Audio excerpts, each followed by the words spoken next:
dropping some knowledge and a little love. This is the Fire on Your Head podcast with your host, Steve Bremner. Steve Bremner, missionary to Peru and blogger at stevebremner.com. The podcast where we tackle gray areas your pastor doesn't talk about. Ladies and gentlemen, Steve Bremner. Greetings and welcome to Fire on Your Head. I'm Steve Bremner, and I'm the host of this show. It's a podcast designed to kick you out of the upper room and spread the fire. Revival fire, that is. And I just gotta warn you, today's episode is quintessential Fire on Your Head. And you'll see why in a minute. I was able to land an interview discussion with Dr. Michael Brown again. This time it happened sort of unexpectedly. This is the second time that I've had him on my podcast, and I would have died happy if just the first time was the only time it happened. So I'm blessed with a second show with him. Now, I don't know if you can hear this, but I'm recording this. It's nearly 1 a.m. at the time I'm recording this intro. You know, I'm standing here in my little studio or my closet that I'm going to come out of in a moment. No, not that kind of coming out of a closet, but I've got my padding in here. I've got my acoustic foam so I can make it as dead as possible, which, you know, isn't perfect. This is my getup for how I record when I do audiobooks. So I'm doing that. And right now there's like somebody right next to me. Like, I don't know if they're upstairs or next door playing guitar, and I can hear it through the concrete wall. So I don't know if it's coming through on the microphone or not. I guess that's why podcasters are encouraged to record a minute of room tone so they can edit out that kind of noise. But anyway, it don't bother me if it don't bother you. A number of months back, I heard from someone at Charisma House about interviewing Blake Healy, who I had on the last interview episode of the podcast. And we were in touch back and forth. And then after I had not adequately followed up on it for like 4 or 5 months, or maybe less, I don't know, it was before Christmas. Not only did Rachel touch base again to see if I was still interested, but she also asked me if I'd be interested in reviewing or recommending Dr. Brown's new book, Playing with Holy Fire. She said if I was interested in having Doc on the show as well, to let her know and she would arrange it. Now, you gotta understand a few things.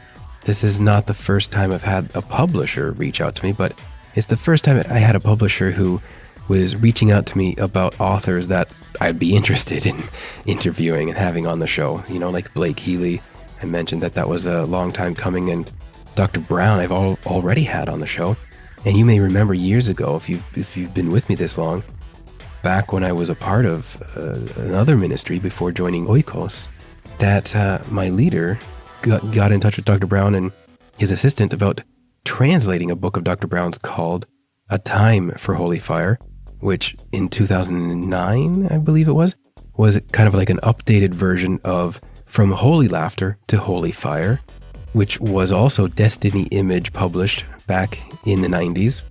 And I can't remember if it came out right before the Brownsville Revival or if it coincided. But anyway, I didn't know if like this is maybe an updated or, you know, reiteration of that book, but it turns out it's not. But it's the third title of Dr. Brown's to have Holy Fire in the title. I don't know if that's intentional or not. So I didn't know what to expect, didn't know what to think of it, but she sent me, you know, a review copy in PDF form for both Blake and Dr. Brown's books. But I was honored in the first place because I loved the fact that a publisher, and a reputable one at that, reached out to me with Blake in the first place, and also, you know, give me the opportunity to have a high-profile guest like Dr. Brown. So it just, you know, helps confirm for me that I'm on to something with this podcast. You know, it's been 11 years, but it's only in recent times that I'm getting these kinds of solicitations. And I love it when they're guests I would love to talk to. So the last time I had Dr. Brown on the show, I reached out to him personally through email, and then it worked out, and you've heard my story maybe. So anyway, that last time I reached out to myself, and in that interview we talked about writing, which I guess kind of limits some of the people who would have benefited from that episode, because I know a lot of people have the desire to write a book, and a lot of people would benefit from a heavy hitter like his insights on writing, but this time I think it's a little broader appeal of an episode, right? So since that episode I did with him a couple of years ago, I've even gone on in the direction of doing business with authors, being coach authors, helping them create their manuscripts or just polish it if they've already written it and get it out there to market. And we'll talk about that more later because I got a few things I want to touch on before we get into this interview. We still got a good 5 or 6 minutes to go. I want to make sure you know this. For those of you who are listening and you have no idea who Dr. Brown is, I suppose there's going to be a good deal of you who come and you listen to this because of Dr. Brown. But for those of you who you have no idea who he is, you're a regular listener or something, he's a prolific author, to say the least. He's got a lot of other books and sermons he's given about various topics like revival in America, personal holiness, Jewish apologetics, the culture wars. He's a national radio show host, and his show is called The Line of Fire. And he's still probably the highest profile person I've ever had on this podcast. Tonight I was going and looking at some links of his to make sure to include in the show notes. And I'm just kind of realizing or remembering, yeah, wow, this person is taking time out of their schedule to be on my podcast. Let me talk to them. So, as you can imagine, I'm grateful to have a guest like him, not once, but twice. He was also one of the leaders of the Brownsville Revival, which birthed the Fire School of Ministry that I went to in my early 20s. So I'm having an interview today with him. And in recent years, he's also been a regular contributor to Charisma Magazine and Town Hall. In preparation for today's interview, I went ahead, I got the audiobook for Playing with Holy Fire. Every page of the PDF that Rachel sent me had one of those, for review purposes only kind of thing in it. And I get really distracted with those, even if I print them off and the font isn't too dark. So I listened to the interview, not the interview, the book rather, about a month ago or however long ago it was. And then to prepare for the interview, I listened to it almost in its entirety the day before I recorded this. And on a bit of a faster playback speed, I might add, and I enjoyed it. I got a lot out of it. I appreciated it. I brought up some of the things I liked about it in the interview. And you'll notice a lot of the interview is about money. A lot of it is about excesses and prosperity gospel and poverty mentality and things like that. I got to say like the first 3/4 of the interview, but very enjoyable. And I totally credit him for, coming on this and having a conversation and not just being kind of like in interview mode. I've had guests who that's how they want to do it. They want to know the questions in advance and stuff like that. You can't blindside Doc. So I appreciate that this interview went the way it did today. But so why did I listen to it in audiobook? Because I'm a narrator? No. Well, yeah. But if you're like me and you have a hard time reading all of the Kindle books you're hoarding, and maybe even the print books that you collect, it might be worth your while to get a membership with Audible like I have, who is a sister company to Amazon. I've been hoarding Kindle books on my account and seldom getting around to them because I've only got the same 24 hours in a day as everybody else does. So the solution has become to listen to audiobooks while doing other things, like watching my daughter play at the park, or while driving, or doing dishes, or shaving one of the cats. Those are things that require my hands, and listening to audiobooks is a pretty hands-free experience. A membership at audible.com costs $14.99 a month, and every title is discounted by 30% for members. Plus, they throw in a monthly credit, which can get you one free book each month on top of the discount. And if you're like me, you look for the longest, most expensive book to spend that credit on, and it becomes very worth the investment.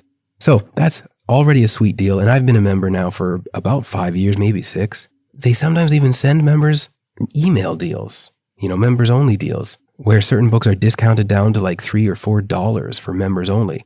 But the real bonus is that the first month is free. That's right, free.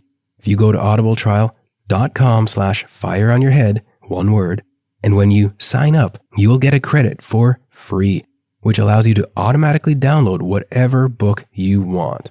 So in other words, the first audiobook you listen to is completely on them, risk-free, and if you don't like it and decide to cancel before the 30-day free trial is over, you can still keep the book you got. on your Audible app. I started out this way a long time ago, and I've been listening to books ever since. I just paused my membership for a few months once, and that's been it. Also, in audiobook-related news, some of you will be thrilled with this news, and not just in that appeasing me kind of way, but it's confirmed. I am currently recording the narration for S.J. Hill's newest book, What is God Really Like? Just like we discussed in a recent episode of the podcast he was a guest on. Since that recording, we've gone ahead with it. At the time of recording this intro for this podcast, I've got about 20% of his book in the can, and I anticipate a good month or so before it's done and submitted to ACX to be distributed on Audible and Amazon and iTunes. And it's possible by the time you're listening to this, it might already be available.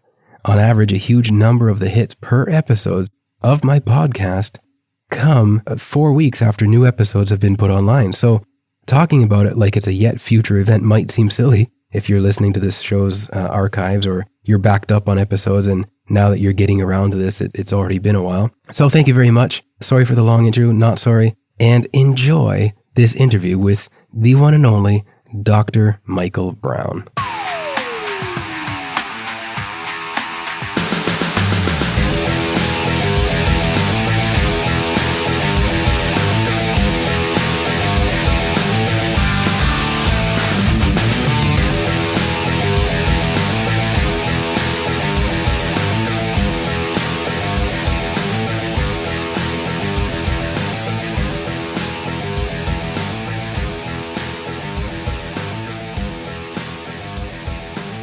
Hey, can you hear me? Yeah, I can hear you just fine. And cool. So yeah, I'm grateful. I'm glad you're able to take some time to be on my podcast again. And, glad to do it, man. And this time, I listened to the audiobook. Rachel sent me like a preview copy of the book to read, but I went and downloaded the audio, so I'm prepared a little bit differently to talk about an author's book with them than I normally am, because I don't normally do it through audio. But I will say I enjoyed listening to it. They picked a good... did you have any say in the narrator? No, they just picked it. I thought he was a great reader. Yeah. Great voice. Yeah, so it was odd to listen to one of your books. This is the first time I listened to an audiobook of yours. Yep. And, I know you're busy and you do a lot of radio and things, so I can understand not reading your own book. But well, they just did it. Once we talked about it, it was already done, actually. Oh, okay. So you literally had no choice or no... selection. Yeah. There were others where I was asked about it. In this case, it worked out differently, which is fine. Well, yeah. So I listened to it when I first had the opportunity to talk to you, and then I listened to it almost entirely over again on the weekend to prepare for this morning. So some stuff is in my mind and not written down in my notes, but I think the way the conversation will go, you'll remind me of some things that stuck out to me. But yeah, I enjoyed it.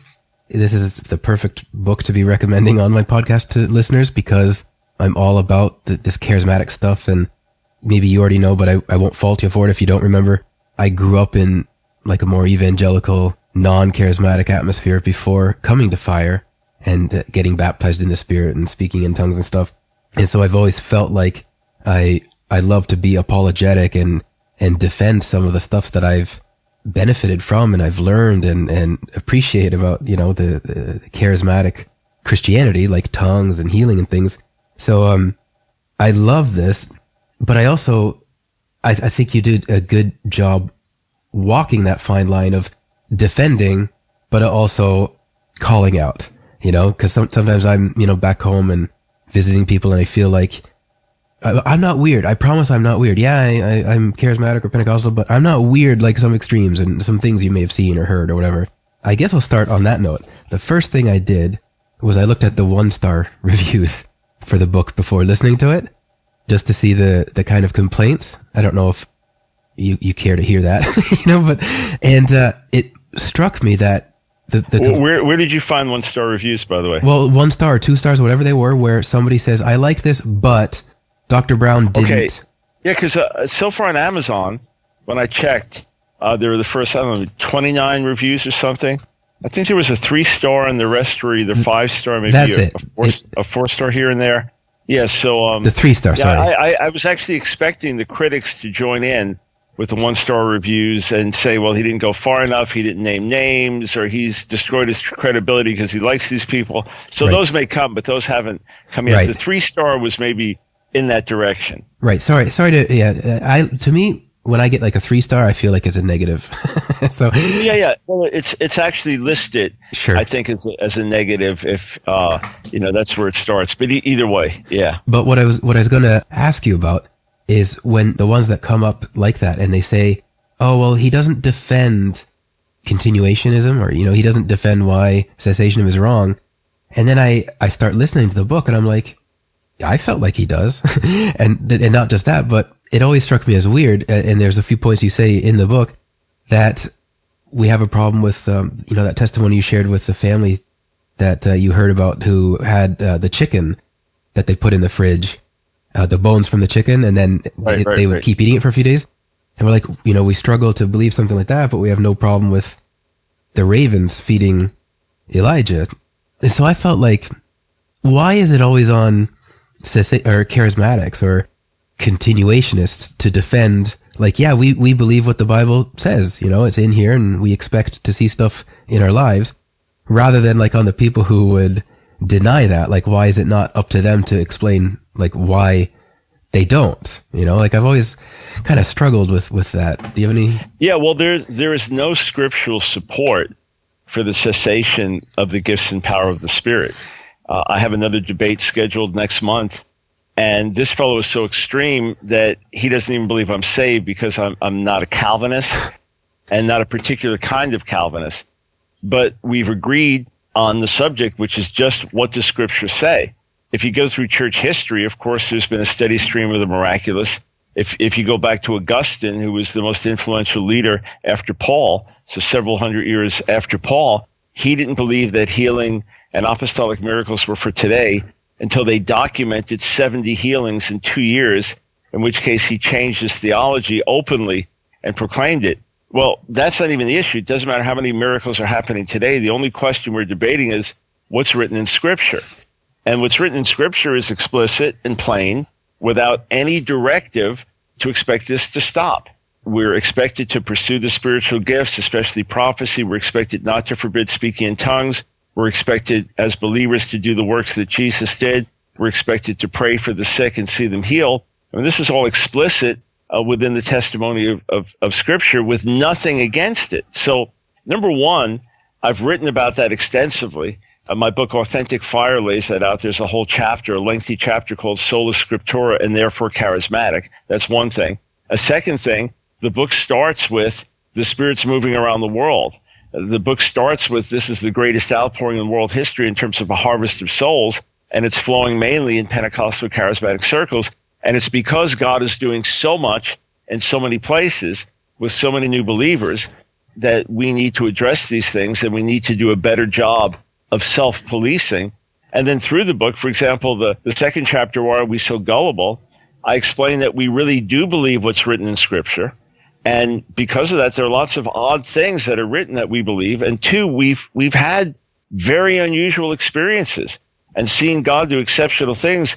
Therefore, we can be duped by others and we can be gullible in believing things. So the goal is not to be like cessationists who say, well, we don't believe the Holy Spirit's doing this today, so we don't believe the Spirit. The goal is not to be like the gullible charismatics who believe every spirit. The goal is to test the spirits and then to believe what is genuinely the Holy Spirit. So the whole premise is God is moving in extraordinary ways. Right. And I got that. That was definitely clear. And some of the notes I did take down, for some reason, and it wasn't like the whole book is about this, but for some reason, a lot of things jumped out at me about money, or like abuse of money, or, extreme views. Like you have a whole chapter on the pep talk prosperity gospel. And then earlier on in the book, you've got things about like these high profile kind of ministers who need limos. And they, the one story you shared really made my blood boil just listening to it, about the church that was in all that debt after hosting, a certain minister. For some reason, there's a lot of, I don't know if it was on your mind much as you wrote the different chapters, but different little things like that jumped out at me the most when I was listening to it. And like, for example, I think several months ago, I had emails from a friend of mine, my age, my level of maturity in my walk with God and stuff. And he was sending out these emails that were doing that kind of thing. Like, right now, sow your seed into my ministry, this verse, whatever the verse was. And then, that amount, that chapter in that verse, sow a seed of that amount. And I remember thinking to myself, like, people aren't still doing that, are they? Like, people don't fall for this anymore, do they? And then, I'm listening to the audio version of your book, and it's like, nope, this is an alive and well tactic that people are still, they wouldn't be doing it if it didn't work on some level. Yep. Yes. I mean, it's grievous. It's horrific. I have one chapter entirely called Mercenary Prophets, and then another chapter about abusive leaders ties in with this, and a chapter on superstar leaders ties in with this, but especially, and the gullible chapter, I give some examples, but especially mercenary prophets. But remember, there's nothing new under the sun. So you have this in the Bible.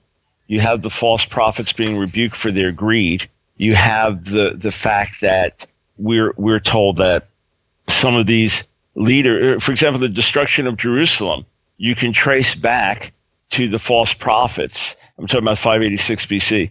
You can trace that back to the false prophets. And the false prophets, many of them were doing what they did for mercenary reasons, and they were said to be greedy. All of them were greedy, and the false priests, the same thing. So this, unfortunately, is nothing new. And the love of money is the root of all kinds of evil, and ministries need money to make it. So, look, I know of one major ministry. When they launched, they were a TV ministry. When they launched, they were determined they're going to do things differently than the other Christian TV ministries.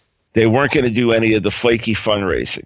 And they tried everything they knew how to sustain the network. And they even went as far as doing a Bible giveaway program, thinking, okay, we're going to give, we're going to be the givers, and God will give back to us. As we sow seed, God will return it. Nothing worked until they brought in some of these fundraisers. Whether the people are saved or not, God knows, but their methods are absolutely corrupt. And it was the same thing, getting a word, you give this amount, you get out of debt this quick, here's May 7th, so that means number 57, and 5718. If you can sow a gift of $5,718 over the next year, that you'll get your mortgage paid. I mean, crazy stuff like that. And they said ever since then, the needs have been met.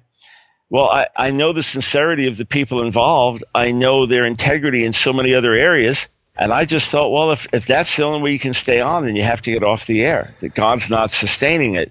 It's being sustained in corrupt matters. So everybody needs money to keep their ministry going. You're a missionary in the field. We have a ministry with work around the world. You have bills to pay, and here's some method to get it done.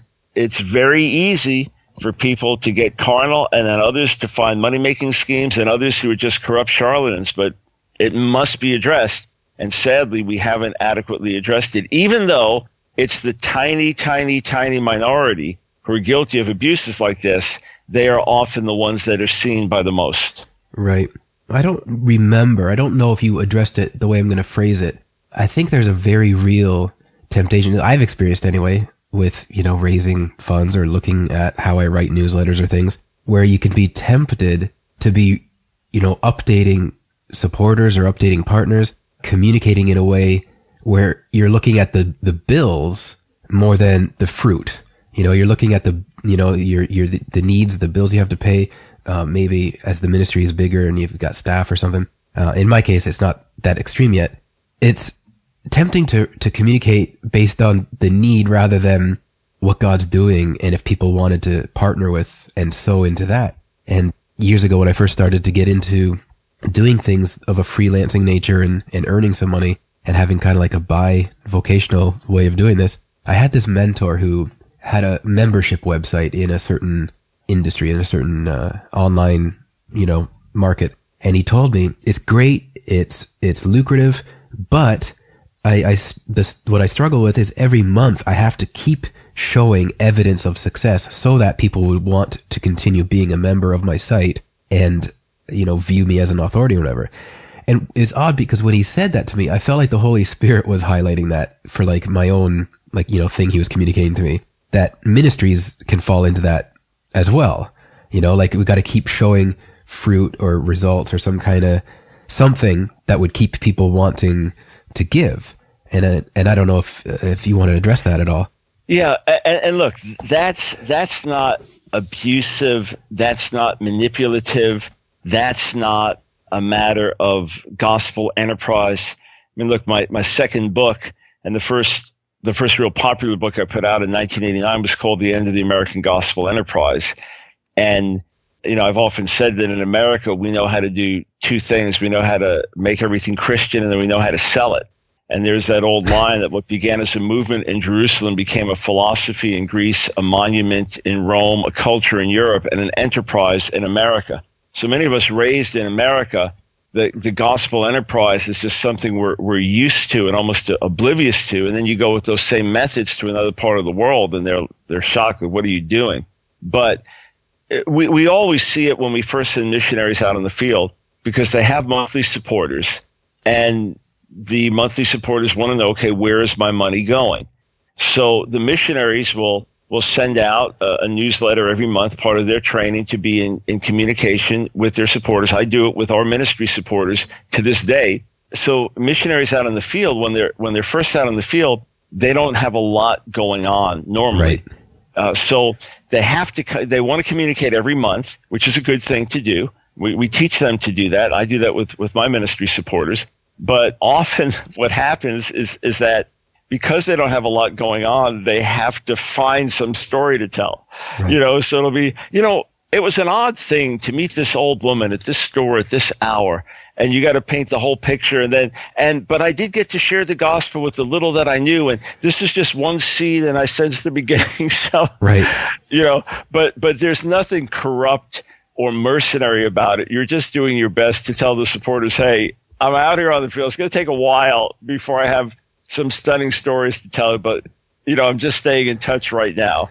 You know, but that's just kind of an accountability thing. It's another thing if you say, you know, I really sense the Lord gave me this prophetic word for all of you, because you think, hey, if I give them the right word, they're going to give more.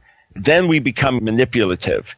Or if we hype things in a way that isn't true, or if we tell them, one of these emails I got, basically, that someone used to support me and they stopped. Now everything's going downhill. Their business closed. I mean, that is just ugly and abusive. And yet that is what some of the abusive leaders do. Right.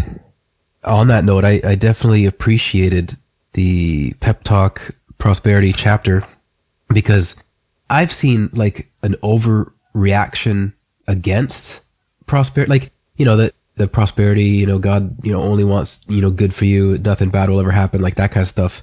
I'm 100% in agreement with you, is an extreme and it's abusive. But I appreciate that you also shared examples of, you know, godly businessmen or churches that are very blessed, you know, and have abundance and stuff, but they don't preach this kind of message, you know, because I've got some friends, I've got some acquaintances who have been very blessed since I've known them on the mission field, or I've known them from fire days, who are blessed and who are doing very, very successfully, who would also shy away from or disavow that kind of message. Do you hear from people like the prosperity, you know, these kind of accusations and stuff kind of more than some other extremes, or is it all kind of even for you? Because I get a lot of accusations sometimes from people who hear, I'm a missionary, I'm in Peru, I must be like living high on the hog off the backs of these poor Peruvians, or some kind of thing like that. When people hear I'm more of a charismatic nature, do you hear a lot of that yourself? I don't hear it normally as a direct charge against me. You know, here and there, like when we came under attack during the Brownsville Revival, if you had a nice house or anything like that, it didn't matter how you got it. It didn't matter if you inherited money, you were going to be attacked. But no, normally I don't get attacked for that personally. What I get attacked for is that allegedly the whole charismatic movement worldwide, or the great bulk of the charismatic worldwide, is word of faith and therefore preaches carnal prosperity. The fact is that the word of faith movement is still a minority within the worldwide Pentecostal-Charismatic camp. And even within that, some of it is not so extreme and dangerous. There's no question, though, that in many nations, many nations in Africa, for example, an extreme word of faith message has really wreaked havoc. And in parts of India, I mentioned my friend Yesupadam when I asked him, what's the number one doctrinal problem in India? He said the prosperity gospel. I remember when I first went there in 1993, that in the city where I was preaching, they were upset with American preachers because one American preacher had just come over, and because there was no plane for his team from one city to the next that ran that day, rather than take the train, which was like a 12-hour train ride, they chartered a plane. So that got the attention of the Indians. Like, you chartered a plane. I mean, that would be like, some famous foreign dignitary might do that. But then the guy was preaching, and he said, if you want to see my faith, this is what I tell my congregation, you look in the parking lot, look at my Rolls Royce. And then he also said, boasted about his $3,000 custom shoes. And my Indian friend then told me when I was there in 93, he said, brother, we know about faith. We know about faith. We care for orphans. We risk our lives for the gospel. We believe God for food and famine. We understand faith. And they just thought this was rubbish. He said, we didn't hear anything about the blood of Jesus or the cross or anything like that. So, in point of fact, this is the type of abuse that upsets a lot of the believers in these other countries. When I was in touch with the Word of Faith camp a lot more, I felt they had an overemphasis on prosperity, but was not as extreme. In other words, it went from the poverty gospel to the prosperity gospel. If you become a Catholic priest, you take a vow of poverty. When I was first saved, they used to joke that the people would keep the pastors so poor, they were so holy, they would have holes in their shoes. And that used to be the mentality, that the less you have, the holier you are, the more spiritual you are. And because of that, the gospel was barely funded and people were barely making it. So I know some missiologists who believe that the pendulum swung the other way, and it swung the other way so that the gospel would be funded and Christian work around the world would be abundantly funded. But then it went so far that it became this carnal thing that Jesus died to make you rich, and that the more you have, and you should be believing God for the best car, and the more you have, the more spiritual you are. That's just bunk and nonsense and destructive and categorically rejected by the scriptures. And yes, that message is wreaking havoc. Even within Africa, an African leader told me that things are swinging back now, that he's seen around the country. Now, again, it's just his observation, that it's swinging back more to generosity and provision as opposed to a carnal prosperity message. But we cannot downplay how damaging it's been and how far it takes our eyes off the cross. And I appreciate you saying that and clarifying that. In the last year or so, I felt like the Lord's been really showing me and teaching me how, me personally anyway, that I've had a bad relationship to money in the sense of I don't want to say overcompensating, but like this idea of having a type of ceiling in my thinking, that like only as much as I need and then no more, only to be able to provide, have our needs met as a family. A missionary can't be too well off, or people, they stop supporting you, or these types of limitations where the Lord was showing me I'm overcompensating or hitting the pendulum the opposite direction to avoid like a prosperity kind of message. And how in my case and in my own, walk with him and stuff, that's been limiting, things I could do on the field, things I could do with, writing and whatever. And I've got a friend, you would know who this is, and he's doing very, very, very well. And I mentioned him to someone else and showed like a picture, said, look at the house this guy got. And the person kind of said to me, well, he must be doing something unscrupulous then, if he's that rich, or he must be, he must have abandoned his love of the Lord or something. Like the beginning point was suspicion. You know what I mean? I was like, well, can't the testimony be the Lord is blessing him? So like there's sometimes this, the pendulum is hit hard on the opposite extreme, right? Yeah. And listen, to be honest, even though at times I've had nice houses and at times nice cars, most of the time I don't really think about cars, so, just kind of small cars, even rundown cars. But at times I've had very nice houses. I've always had to kind of apologize for it. Right. Even though for most all of my life, my ministry salary was low. and even now as the head of a decently significant ministry, compared to others doing what I do, I still take less money.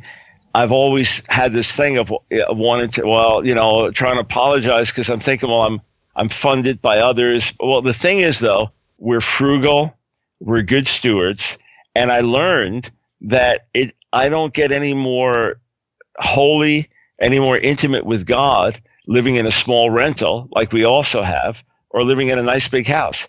And I also found that if I have the AC working in my car, I can better function when I arrive at a place to speak, as opposed to being drenched in sweat, or if the heat is working, I can better function when I get to a place to speak or be more productive while driving in the car than if I'm freezing and shaking, because the heat doesn't work. And I've had both of those things over the decades, Robert Morris, in his book, The Blessed Life, gives a good example of the difference between a grateful mentality, a poverty mentality, and a prideful mentality.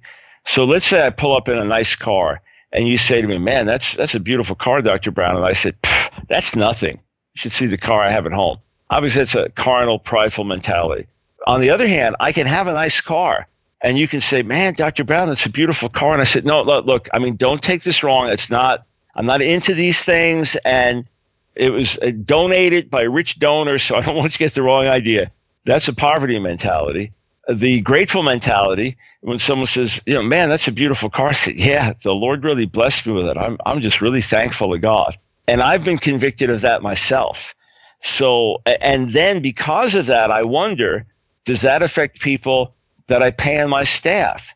Does that affect my support for other missionaries? I mean, we try to be as generous as we can, and we support missionaries around the world.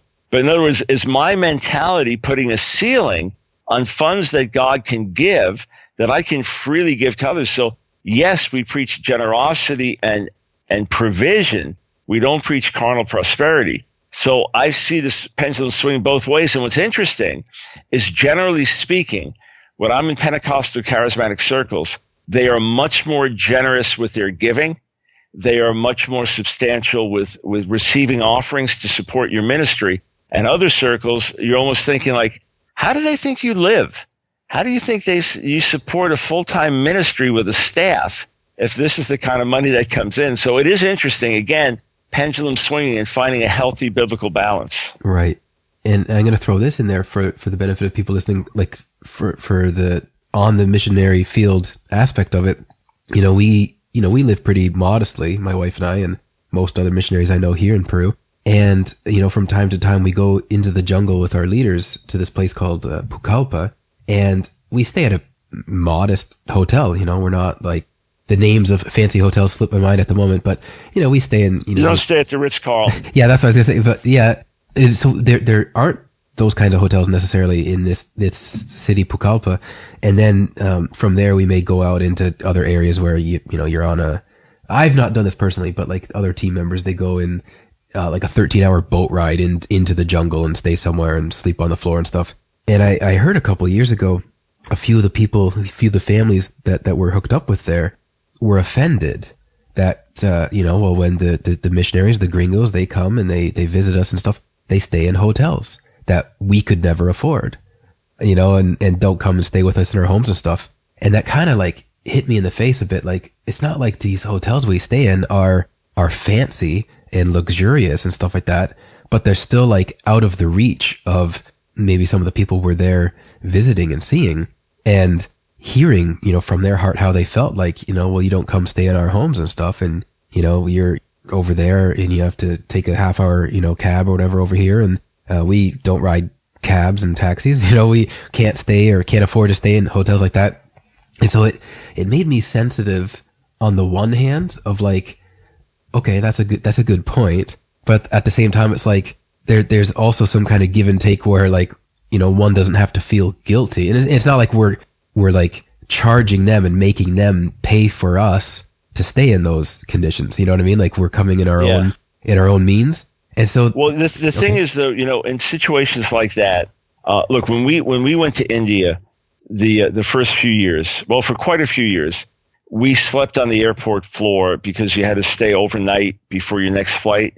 And that became the tradition. And when I would bring students over, they said, no, we don't want to stay at hotels because we heard, Dr. Brown, you sleep on the floor and we did that for years and years. Well, I've been to India 25 straight years. I've been overseas probably 160 trips around the world. I don't have to prove anything about devotion to the Lord, and I'm in a whole lot better shape when I stay at a hotel. In fact, the Indian believers fully expect me to stay at a hotel. In fact, when I'm there, they'll put me up in a nice hotel now, wanting to honor me and treat me a certain way. But that being said, if I knew that staying in their home was the difference between them receiving me well, and this was, I'm not even there anyway. I'm just sleeping on the airport floor. They don't know where I am overnight on my way there. But in a case like that, if you became aware that it was important to them for the gospel, then that's where you say, okay, great. We sleep on the floor in your house or we do whatever, That's the whole principle of you do whatever you can to cause someone to receive you and so they don't stumble. And that's a choice, you and your wife have to make. Okay, are we willing to do this? But if you found out there's any offense, you say, of course I stay in your home, gladly. It's just like when I was with these missionaries in Mexico, and they told me we're gonna be going to this village to eat, and the food's gonna be horrific, but you have to eat it because that's their best. And if you don't eat their best, they're despised, rejected people. They're Mexican Indians, the native Mexicans, and if you don't eat what they give you, they're, if you throw up or something like that, they're going to turn against us. And we've been laboring there for decades. So that was the worst meal of my life, but you basically, and I wasn't good with getting food down in those days that I didn't like, but I knew you have to. So I understand all that. But let's just say this, though, in all this discussion, this is a far cry. This is the opposite side of the world, whether you stay in a little hotel or not, is the opposite side of the world from the abuses I talked about playing with holy fire. Yeah, I agree. I just was, my mind was going that way, and I was thinking of, one gospel minister I been made aware of who doesn't take a salary of any kind from his church, and he has 3 businesses, I'm told. And I heard him say this in an interview where he's very successful from his businesses and can afford, if he wants to fly first class, he wants to stay in a nice hotel and stuff, and that this doesn't come off the backs of any of his followers. And I was thinking of it how, I've got Peruvians or I've got, locals who think by their standard, I live high on the hog or something when, somebody from North America might visit and think, that's pretty modest. Right. And so I was looking at it what's it to me if this other minister is not necessarily doing anything nefarious or everything's above board and he can afford stuff I can't. Well, then, in my case, it's what's it to me? And then what you're talking about in the book is obviously terrible. It's, the people who I'm not coming unless you're taking up a minimum offering and paying for this and that. And I'm thinking in particular, the story that comes to mind is that church that was left in $150,000 in debt or whatever after a speaker. Yeah, this prima donna female preacher from the States went up. This is Canada. And somehow this guy was able to put together funds to bring her up. And when she got there, then she insisted she had to stay at the presidential suite, not just the best hotel in town, but in the presidential suite of the best hotel, racked up a massive bill, decided that the setup there wasn't adequate. She had to bring in her own sound people and all her own everything, which then massively increased the budget. And then she thought the meetings were going so successfully. She said, we're staying another night, extended the meeting. Yeah, when she left, this was not a guy with a big church, a few hundred people. He ended up $150,000 in debt. We're talking about the gospel, not some mercenary charlatan business. We're talking about the gospel. And yeah, the labor is worthy of his hire, but that has nothing to do with the labor being worthy of his hire. The labor being worthy of his hire, meaning that when the person's with you, their needs are met, and then they're sent on to the next place. That's what it's talking about. It's not talking about getting rich or bilking people or living like a king or a queen. That's crazy. Right. Well, like I said, a lot of the thoughts that came to mind when I was listening to this are money related, but because we're running out of time, I also don't want to neglect to, ask you about other things you cover in the book. Like, you've got a chapter on sexual immorality. You've got a chapter on the or maybe it's not specifically a chapter, but early on in the book, you talk about the people who, they have words of knowledge, or, these things that are being fed to them through their microphones, and, like the power of God, really just being faked and stuff like that. I mean, you cover a good deal of nonsense and shenanigans that were being raked over the coals over, as far as these abuses go. Can you, tell me, or tell those listening, what would you say is the kind of thing that makes your blood boil the most when you get one of these accounts? Whether it's someone, they're leaving their wife and getting another one a week later, or these things like the church that's left in debt after a guest speaker that's like a prima donna. But like, what gets your blood boiling the most whenever you hear an account of it? Yeah, well, there are a few things. To be plain, when I hear of a leader being caught in sexual sin, I grieve over the reputation of the gospel, and I search my own life. In other words, I don't say what kind of wicked. I don't throw stones at the person. I know that's me. If not for the grace of God, that could be anybody. And I also know that we are at the same time perhaps more prone to sexual sin because of our whole power syndrome. The powerful man of God, the anointed man of God, the miracle worker, that type of idolatry and carnality can almost open the door more to sensuality. But sexual immorality is everywhere in the body, and it's been here through the centuries. I just talk about why we seem to have it more here. But what makes my blood boil, though, is that it makes the name of Jesus look bad. And it makes other preachers who are living godly lives, it makes them look bad, as if we're all corrupt, especially the bigger ministries, if you're on TV or if you're a traveling minister. But again, what would get me upset on the personal level towards the person is if they use their power to manipulate, if they were seducing women by their prophetic powers, if they were using a gift or something because of their power and privileged status to suck people in. That's what would really get me. And when I see God's people abused, taken advantage of, that makes my blood boil. When I see utter foolishness that goes uncorrected and unchallenged, that makes my blood boil. And when I see things that I know are going to make charismatics and Pentecostals just look bad worldwide, that makes my blood boil. So, but again, my blood boils because I love the Holy Spirit and the gifts and power of the Spirit, and because I'm thoroughly Pentecostal, charismatic. So it's the abuses that are so painful that stop others from receiving. But in everything, my heart is always redemptive. If I have any relationship with the people involved, I'm going to reach out to them and call them to do what's right. And if they fall, and try to restore them, as opposed to throw stones on them when they're down. If they reject and harden their heart, then the rebuke has to come even more strongly. But it's a shame that what I'm seeing now, Steve, is from hearing from people who've read the book, and then hearing from people who've read other books that attack the charismatic movement, more people have been hurt than I realized. More people have had false prophecies than I realized. More people have been promised healing and it didn't come than I realized. More people have heard flaky doctrine, have been subject to abusive leaders. So all the more was it important that Playing with Holy Fire was written, because we just have not done a good enough job of self-policing.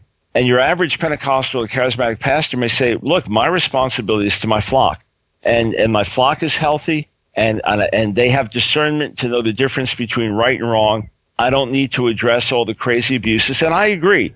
If it's not touching your flock, your own people, you don't need to get up every week and say, man, this guy preached a crazy message last week, or this TV preacher was corrupt here and there. But I'm wondering, okay, where are the major leaders then speaking out? Where are the major leaders renouncing the extremes? And that's what I feel we haven't done adequately enough. Right. And so you mentioned this about like speaking out against it and stuff. But as far as like self-policing goes, in a more like a general way, I guess, what can more of us be doing to be self-policing, so to speak? Like maybe those of us who don't have a platform necessarily, or So first thing is, let's all grow in discernment. Let's be people of the Word and people of the Spirit. Let's be people of knowledge and people of spiritual power. Let's be mature believers. Let's just recognize that it's a scriptural mandate to test everything, to test prophecies, to test alleged claims of miraculous power, to test it with the hope that this is from the Lord. Let's be Berean, let's be welcoming and positive, but say, okay, now we just need to test this and examine it. So let's all grow in doing that, number one. Number two, where we encounter error in our own circles, be it social media, somebody posts something, they're all excited on our page and it's bogus, then we politely question that. We don't just let it go. If we're in a church and the pastor starts getting off on some weird doctrine and we're sure it's not accurate, that we ask for an appointment and politely say, Pastor, I think this is erroneous based on the following. Or when the pastor sees, say, a colleague in the city doing something that's wrong, that he reaches out to them and then he says, hey, some of you may be aware of this. So wherever the thing touches us, that's where we address it. If we happen to be watching Christian TV and there was some corrupt fundraiser, that we talk about it and say, I'm really grieved. I don't know whether this person knows the Lord or not. I'm not making a judgment of their whole life or ministry, but I saw this and it is really grieving. And I hope that more of us will be grieved and not participate in this. And if it's a worthy ministry, let's support it because it's worthy. And that's, by the way, the odd thing, that if God's people responded more freely, and if the church worked more holistically supporting other ministries, that some of these people wouldn't have to rely on such carnal means. There's no excuse. Better to shut down the ministry than to go carnal. But if God's people were less critical and more supportive, then there'd be less temptation to go carnal. Right. But wherever the thing affects us, that's where we address it. And we don't have to address it as God's end-time prophet to the world. I'm going to set the record straight. No, we don't have to do that. All we have to do is speak the truth in love and be more discerning and grow in maturity ourselves. And if enough of us do that, it's like one of my friends says, you can always vote with your feet. If your church goes in a flaky direction and they don't fix it, well, then you leave. And enough people leave, the people will realize, okay, I've got to make changes. Right. Well, I've asked all the questions I wrote down to ask you about and then some as this conversation has gone on. And I know you've got only a few minutes, but do you have like any last thought or any kind of thing you want to make sure to end this conversation with that people leave with? Just to say this, that as I was writing the book, why now? I haven't written a whole book addressing issues in our circles in terms of just the things of the Spirit. Since 91, I've written many books addressing, doctrinal things or stuff just in our circles. But a whole book just, wake up call to the Charismatic Pentecostal Church. In 91, I wrote Whatever Happened to the Power of God, which has some overlap, but it's a very different book than this. Why now? Why did I feel led to write this now? Why was the publisher so enthusiastic about me writing this? Why were leaders literally lining up to write endorsements? Oh yeah, I heard about your book. I want to write an endorsement for it. Why were they doing that? And as I was writing it, I had the sense that God is about to do something very intense and very powerful, that we're about to see a greater outpouring of the Spirit than we've seen in the past, that another wave is at hand, and that before God is going to do this, he wants us to clean house. So I don't mean that my book is the end all for doing this, but hopefully because of the stature I have by God's grace in the body in the Charismatic Pentecostal Church, and because the critics often call me the chief apologist for the Charismatic Pentecostal movement, hopefully because of that will help bring some pruning in our midst.